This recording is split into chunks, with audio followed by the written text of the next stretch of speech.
Welcome to Wayne's Old Time Radio Page channel. I'm Wayne, your host. These programs are brought to you by support of our listeners. You can give your support at Patreon or PayPal, either one. There's clickable links in the description below. Thanks for your support and enjoy the shows. If you'd like for me to get you a shout out, there's a link to PayPal in the description below. Leave us a donation. We'll get it up here for you. Just tell us who you want it to. You, a friend, a girlfriend, a wife, spouse, whatever. And we'll get it up here.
This one's about Pete Kelly. It's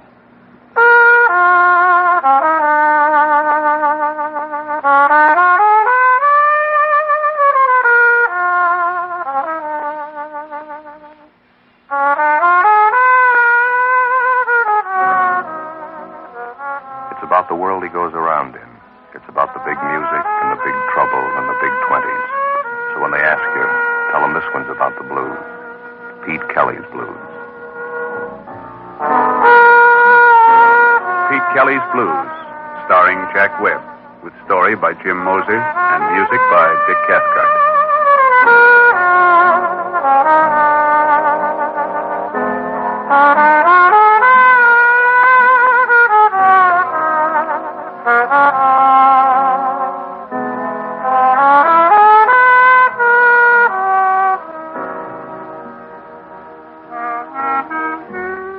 My name's Pete Kelly. I play cornet.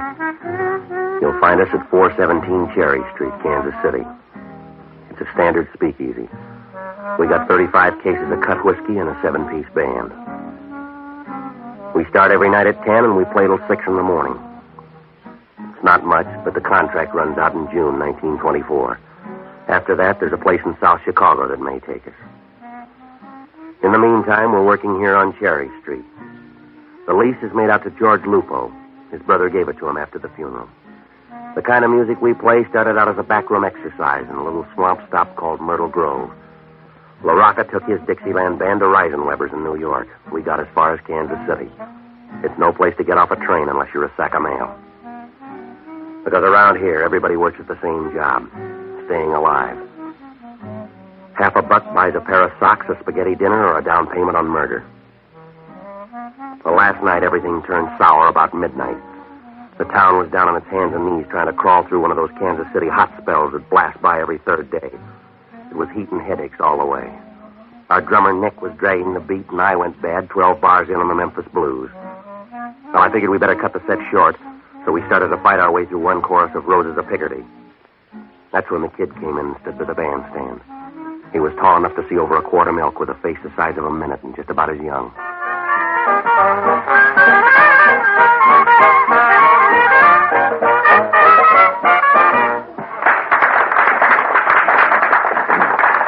All right, let's get off for a while.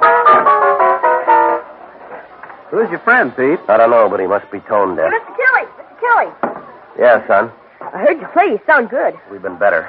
What's on your mind? Father Cronin sent me to see you. Are you doing a little missionary work? Oh, no, sir, nothing like that. I'm an altar boy over there. Father calls me Little Jake. We sure got you working the late shift. I've been trying to get a hold of you all day. Father wants a favor. We'll make it a small one. I'm all out of the big one. And he just wanted to know if you could come by St. Timothy's and see him. He said tomorrow morning right after the 9 o'clock. Okay. Tell him he keeps terrible hours. I'll be there. Thanks, Mr. Kelly. Pete Kelly? Yeah, that's right. Tell the kid goodbye. He knows his way out. Should I go, Mr. Kelly? Beat it, kid. Yes, sir. Goodbye, Mr. Kelly. Yeah, goodbye, Jake. You got someplace private? We'd like to talk. This is my office.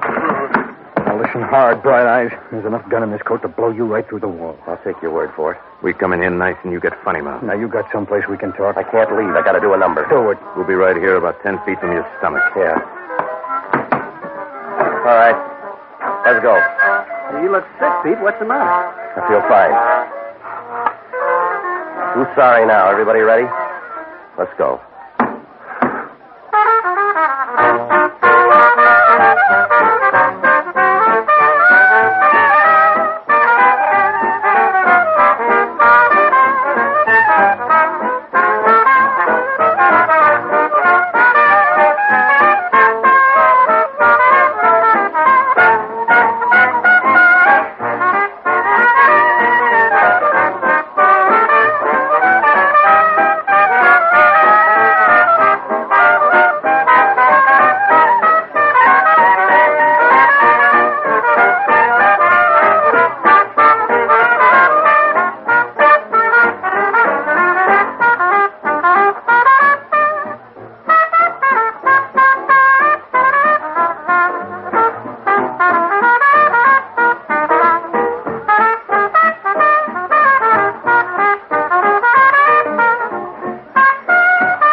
You proved it. Now let's go. Yeah. Keep them going, Red. How many shall we do, Pete? If this works out, about 10 minutes worth. Let's go. The alley will do.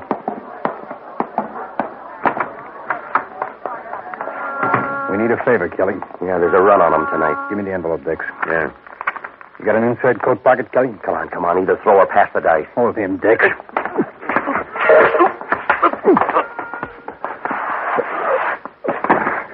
Pull him up, Dix. Come on. Up. Yeah. Now, this is how. Here's an envelope. It goes in your inside coat pocket, and it stays there until 6 o'clock tomorrow night. You don't open it, you don't mess with it. What happens at 6 o'clock? You'll be the first to know.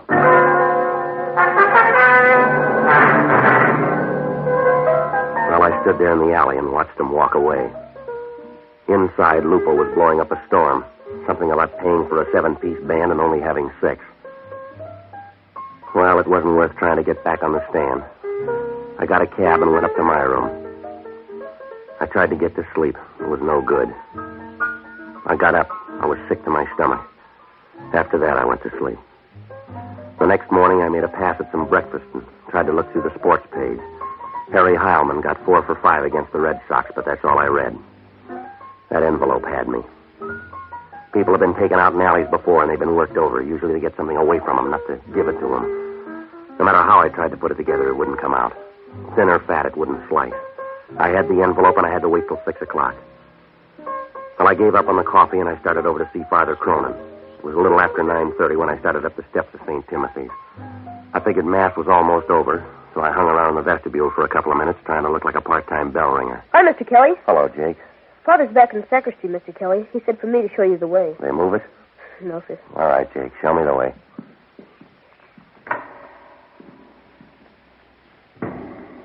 This way, Mr. Kelly. Down this aisle.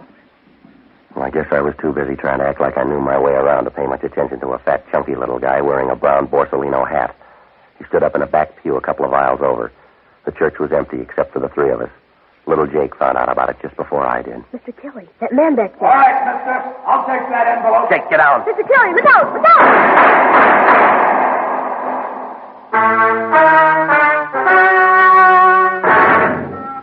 Well, in Kansas City, you learn early to look for trouble. Any place, any time. But this is the first time it caught up with me in the middle of a church.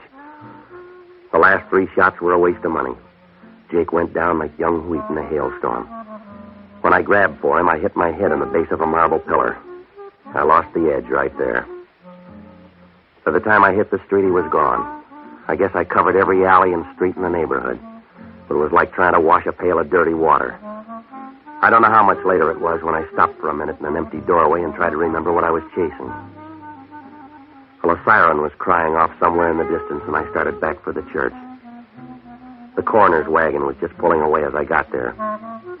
I didn't see Father Cronin around, so I went back to the rectory and rang the bell. He came to the door in his shirt sleeves. He stood there for a minute just looking at me. And then he motioned me inside. In here. Sit down. The kid, Father, little Jake. He's dead. You want a blow-by-blow? Yeah, I know, Father. I was there. Sure you were there. You're always there. I should have known better than to call you. I should have known it meant trouble. Oh, wait a minute, Father. This wasn't my party. I called you here today to ask you a favor, Pete. Yeah, I know. You don't know. It's too late now. We were going to have an altar boys picnic tomorrow at Washington Park. I wanted you to play a little music for us. We won't be going now, Pete. We got a funeral instead. Yeah. What do you want me to say? Don't say anything, Pete. If you've got any private fights, that's your business. But don't bring your beefs into the church. I never saw the guy before, Father. Don't kid me. He didn't come in here to shoot little Jake. Now, look, I know this is hard to understand. You bet it's hard to understand. We've been over it before, but you ran with the same pack. You hung on to the same friends. You had it all figured out. Well, you figured this one, Pete. There's a 9-year-old boy on his way to the morgue. He took a gangster's bullet that you earned. Now you go ahead. Figure it. I got this envelope. I don't want an explanation. Take your excuses and peddle them where you need them. For the bootleggers and the gunmen. Take them to your crowd. This envelope, Father, they shoved it in my pocket. I was out in the alley behind the club. 2 guys, they worked me over. I didn't think they'd try anything like this. Neither did little Jake. All right, Father, I told you I was sorry. Go on home. Why don't you stop cutting at me and say a prayer for that kid? I would, but I'm too busy praying for people like you.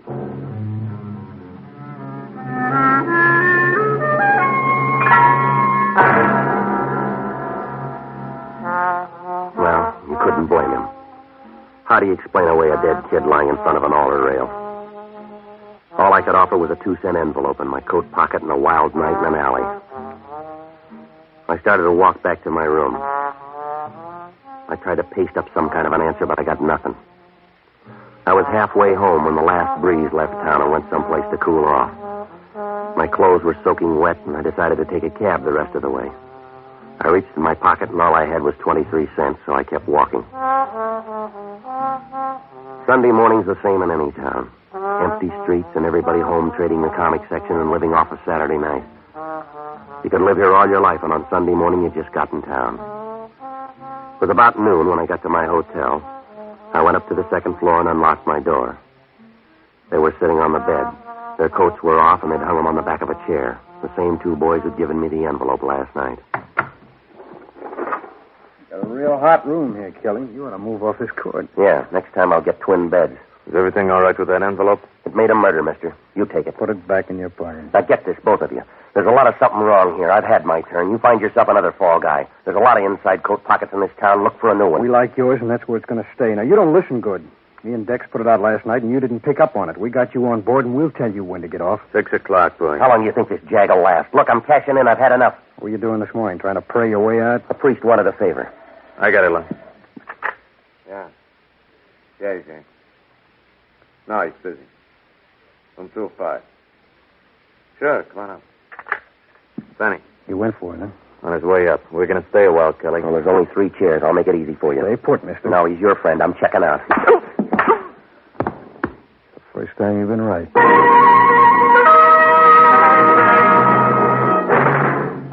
Well, it happened so fast I didn't even see his arm move.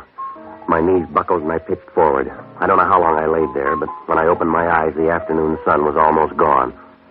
What was left of it was bleeding through a rip in the blind. Well, I could hear somebody breathing hard like a fat man on a hot day, and when I rolled over, I saw him. A tough prohibition agent by the name of Cage. The weather didn't make any difference to Cage. He always looked that way. His collar was wilted, and it looked like Arrow's first try. His necktie was pulled down, and the knot was twisted. The heat had worked him over so that the front of his shirt was splotchy and damp. Reminded you of a first-grader's map of the world. He was sitting in a chair with his arms draped over the back and his head resting on his hands. He was smoking a Milo Violet, but it didn't help that much. His mouth was wound around a toothy grin, and he looked like a mountain lion who'd just eaten her young. You can get up now, Kelly. You made your point. Yeah, sure. How long you been here? Long enough to fill out your booking slip. You're going to jail, mister. What for? Sleeping on the floor? For the dead guy on the bed. Who is he? I don't know. How'd he get there? You put him there after you shot him. Now get your hat. Look, Prohibition's your racket. Dead bodies are out of your line. Not when I find him in your room. Now let's go downtown. We'll both tell homicide. We'll find the details later. Gage, you couldn't find yourself in a mirror. I didn't have anything to do with this, and you know it. I've been out for the last 3 hours. This happened after they slugged me. Save it for the jury. All I know is I got a phone tip to check room 205. I come up here and I find you and a dead guy. That's all I need. You can dress it up fancy and make it look cute, but it still comes out murder. There's enough liquor in this town to float it away, and you're wasting your time with a killing that's none of your business. You're my business, big shot. Somebody put 2 pounds of lead in Benny's chest, and you're my pick. Benny who? Benny Davis. He worked for Mike Quinlan. You look pale. Yeah, I'm just beginning to feel the squeeze. Mike Quinlan on one side and those 2 trigger men that you let walk out of here on the other. You got it, and I'll be turning the handle. Now, before you start worrying about your picture in the paper, you better turn up the 2 guys that were here with me. That part of the same dream? They gave me an envelope to hold for them. The price on it's going up by the minute. A 9-year-old kid died for it, and this guy here on the bed. That's a good story. Do you write him down or just make him up? Look, you got nothing on me, and I haven't got much time. I'm leaving you. That's all right. I call downtown. The minute you hit the street, they'll pick you up. In the meantime, you better come up with more than you got. They don't hang you in this state on a hunch. I'm going to check this room over. I'll find all we need. You couldn't find your head with both hands. Goodbye, Cage. All right, you got till midnight, big shot, and then I'll be around. Yeah. I'll have it all set up. All we'll need is time to run the extra.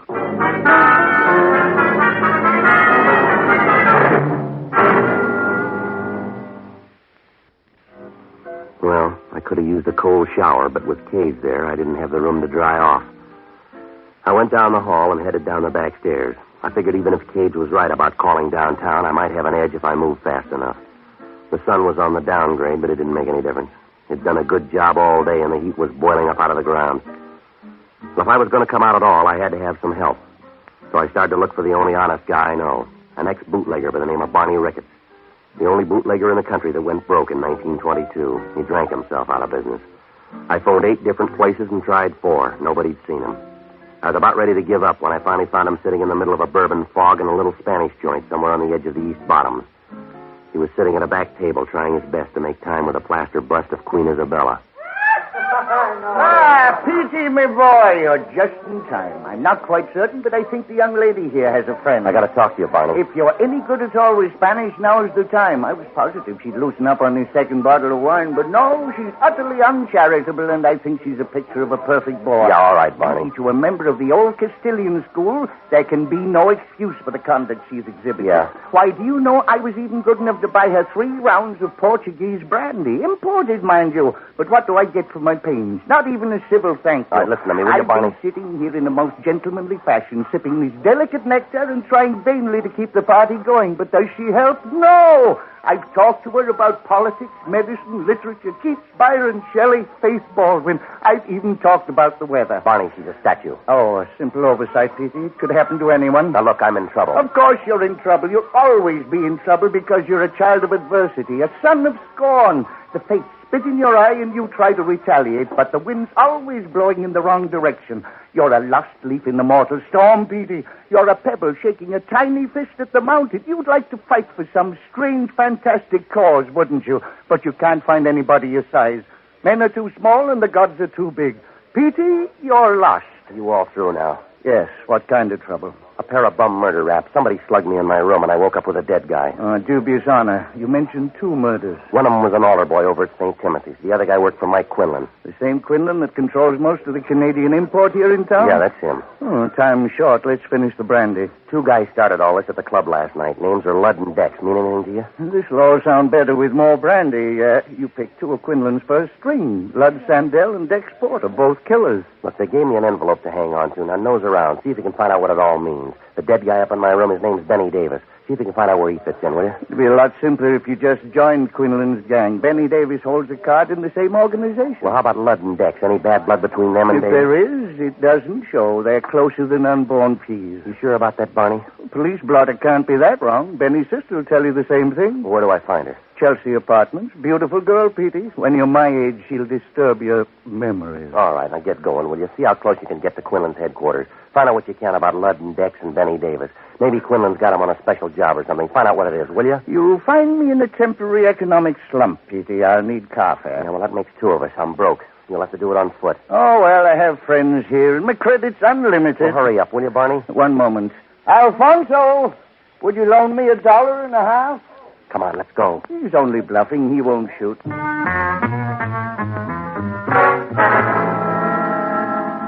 Well, Barney headed down toward Bale Street from Mike Quinlan's place, and I started across town for the North End and the Chelsea apartments.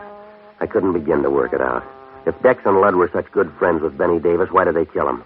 And if they didn't do it, who planted his body in my room and why? Well, I was running way late, and there wasn't much time to catch up. I finally found the Chelsea apartments on the corner of Stocker and Bales, with an old 3-story wooden frame. I checked the mailbox, and Louise Davis was down for apartment 17. Well, inside, the hallway was dark, and a couple of gas jets were smoking up the ceiling. There was a potted palm by the foot of the stairs, and it looked like it was growing out of old gum wrappers and cigar butts. Apartment 17 was at the rear of the first floor. She answered the door, and you could tell right away Barney was right. She was pretty, and she had enough smile to last you for years. Yes? You Louise Davis? That's right. I can do better for you. You're Pete Kelly. I've heard you play. Yeah, well, so far you're batting 1,000. Can I come in? Yeah, sure. You didn't bring your band, so it must be a social call. I'll make this short. It's about Benny. What about him? That's what I want to know. He's got a couple of friends. I got to know about him. Then he isn't that popular. You mean Ludd and Dex? They'll do. They got trouble, and they're cutting me in. What kind of trouble? No, I'm not sure. That's why I came to you. I can't help you. They never tell me what they're doing. Well, they gave me an envelope. They told me to hold it till 6 o'clock tonight. You haven't got any problems. You'll know in an hour. Yeah, well, maybe I'm tired. I want to know now. I'll take any lead you got. They found out I told you this. They might not like it. They got some kind of a beef with Quinlan. Does Mike know about it? I wouldn't know. I just heard him talking one night. They're not happy with the money Quinlan gives them. They got any plans? I don't think we better talk about this. Let me get you a drink, huh? Now, look, this is the last trip around for me, lady. I got to have everything you know. You said something about an envelope, didn't you? That's right. You got it? Right here. If you open it, you'll understand everything. Well, they gave it to me sealed. They want it back the same way. If you want to be around to give it back, you'd better open it. You got a guarantee handy? All I know is the three of them are working on something big. I don't know what it is, but I heard some talk about an envelope. It's your choice. You asked for a lead and you got it. Yeah, we'll hold hands when they cut me down. You got a letter opener? Pete, look out!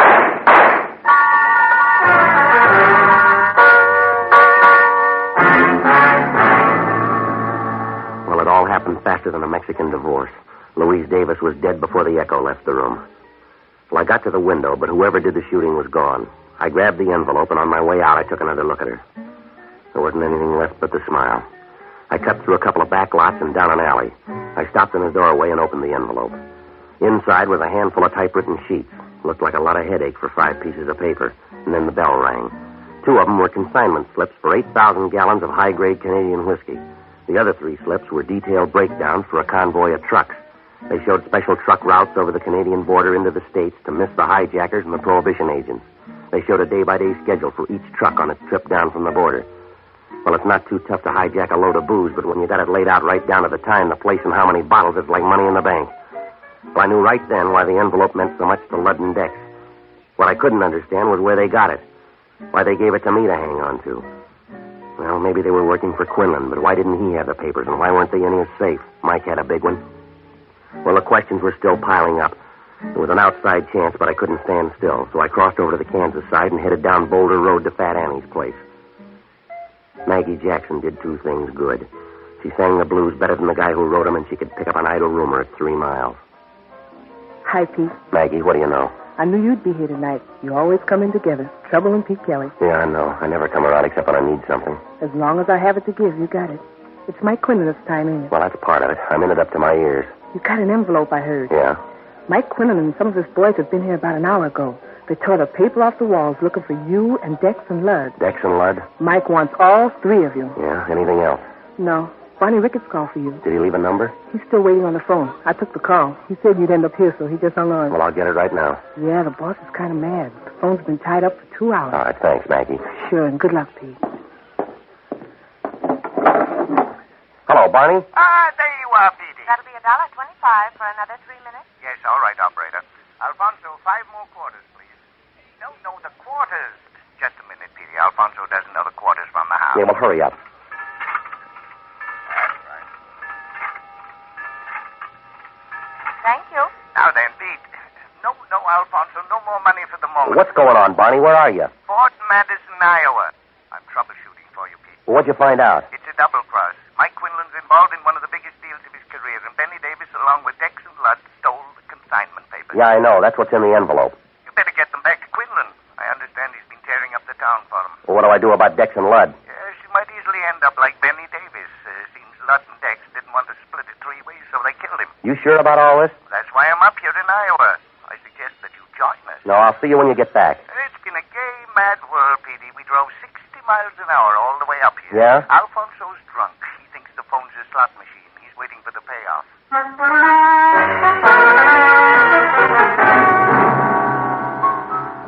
Well, as soon as I hung up the phone, everything fell into place. I had one big worry, to get back to the club and unload those papers before Quinlan caught up with me. Well, almost everything made sense now, except the killing of Louise Davis, Benny's sister. It was easy to see why they dropped Benny along the way, but why his sister?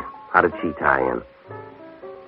Well, on the way back to town, I mulled over a couple of possibilities, and I figured maybe I came up with the answer. I started back for town, and it was rough all the way. I kept thinking any minute I'd bump into Mike Quinlan, and I couldn't be sure that I'd lost Dex and Ludd. It was almost dark by the time I got back to the club. The band was waiting around for the Sunday rehearsal. We ran through one number, and then things got cloudy. Now, Kelly. You're early, Dex. Close enough. No, not for me. You said 6 o'clock. Your horn's no match for this gun. Give me the envelope. 6 o'clock, Dex. All right. Let's try someday, sweetheart. Hand me that plunger, will you, Red? I'll give you the pickup.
Pack up. I'll see you at 10.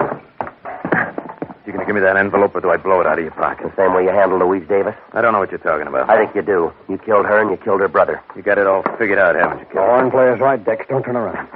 You got it wrong, Lud. I don't think so. I never should have let you kill Benny. That should have been the tip-off, and that kid in the church and Benny's sister. You had to make the big try. It was for me and you, Lud. It won't wash. You're gonna die, Dex. Pick a spot to lay down. Not in the back, Lud. You'd give me a better chance than that. Would I? Look out, Lud! Like I said, Dex, pick a spot. Well, that wraps it up, Kelly. You better sit down, Lud. No, this'll do. It won't be a long wait. I don't mind standing. Suit yourself. 6 o'clock, Lud. Here's your envelope. Yeah. Thanks. Yeah.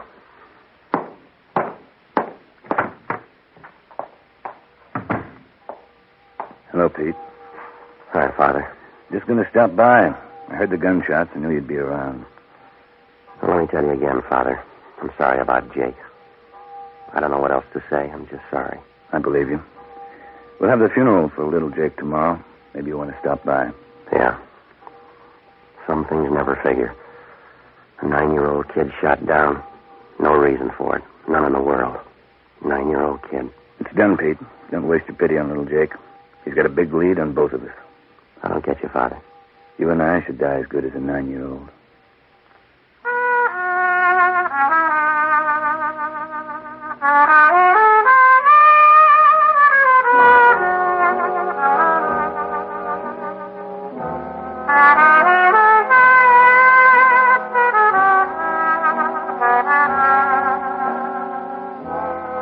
Pete Kelly's Blues, starring Jack Webb. with story by Jim Moser and music by Dick Cathcart. Scoring by Matty Matlock.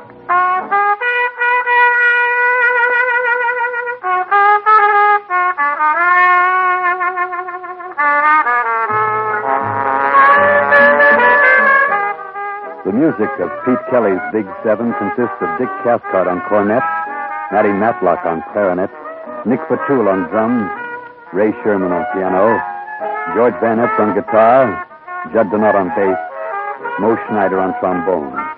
The songs of Maggie Jackson were written by Arthur Hamilton.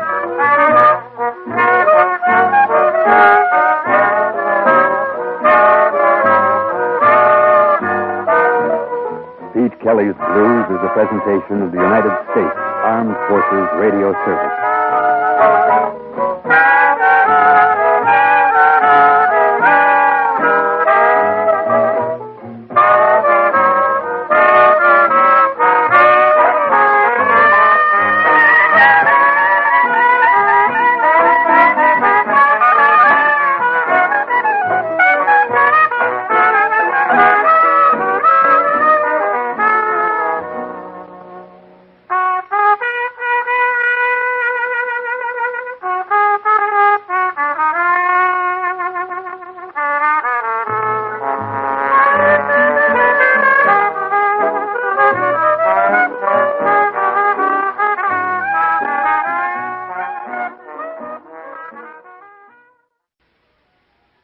These programs are brought to you by support of our listeners. You can give your support at Patreon or PayPal, either one. There's clickable links in the description below. Thanks for your support and enjoy the shows.